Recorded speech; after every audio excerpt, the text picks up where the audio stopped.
Hello दोस्तों, नमस्कार। फिर से स्वागत है एक नए वीडियो नई जानकारी के साथ में।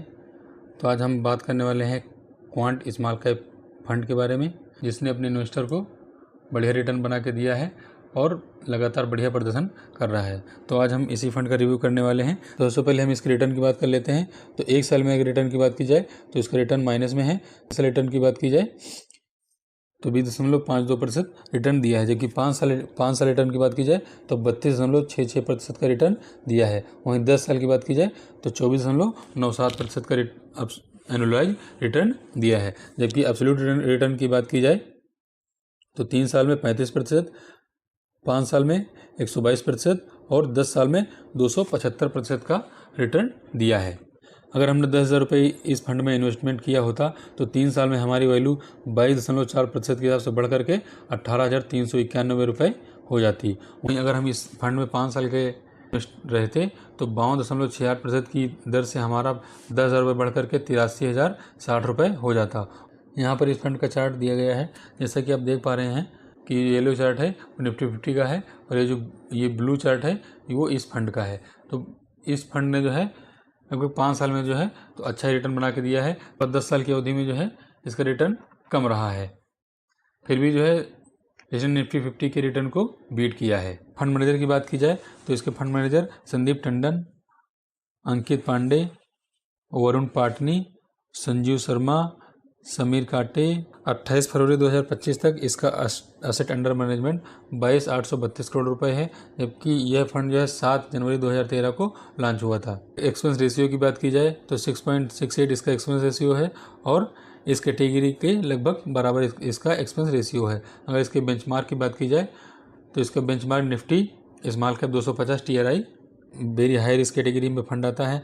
SIP इसमें 500 से स्टार्ट कर सकते हैं और अगर एडिशनल परचेज करते हैं तो 500 से स्टार्ट कर सकते हैं। फंड टाइप की बात की जाए तो यह ओपन एंडेड फंड है, जब चाहे आप इसमें पैसा इन्वेस्टमेंट कर सकते हैं और जब चाहे पैसा निकाल सकते हैं।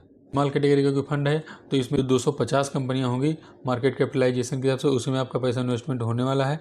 और जो 3 से 4 साल के लिए इसमें इन्वेस्टेड रहना चाहते हैं उन्हीं के लिए ये फंड सुटेबल रहेगा।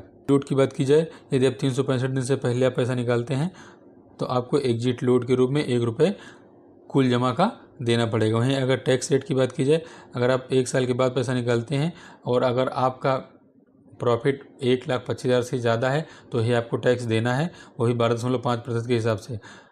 इसको LTCG टैक्स बोलते हैं। और अगर आप 1 साल के पहले निकालते हैं तो आपको 20% की दर से STCG टैक्स देना पड़ेगा। अगर इस क्वांट स्मॉल कैप फंड की बात की जाए कि इन्होंने किन कंपनियों पर पैसा इन्वेस्टमेंट कर रखा है, तो यहाँ पर आप देखेंगे कि जो करंट होल्डिंग है वो रिलायंस इंडस्ट्रीज़ में 10.58% है, जियो फाइनेंशियल सर्विस में 4.78% है और एजिस लॉजिस्टिक लिमिटेड में 4.39% है।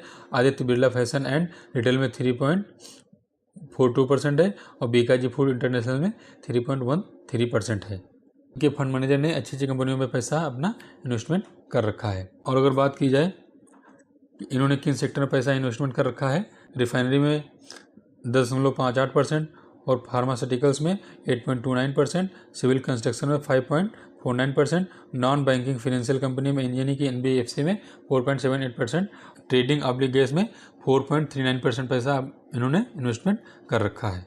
इसके अलावा पैकिंग फूड में पैसा इन्वेस्टमेंट है, होटल रिसोर्ट में भी है, प्राइवेट सेक्टर बैंक में भी है और स्पेशलिटी रिटेल में भी जो है पैसे का इन्वेस्टमेंट कर रखा है।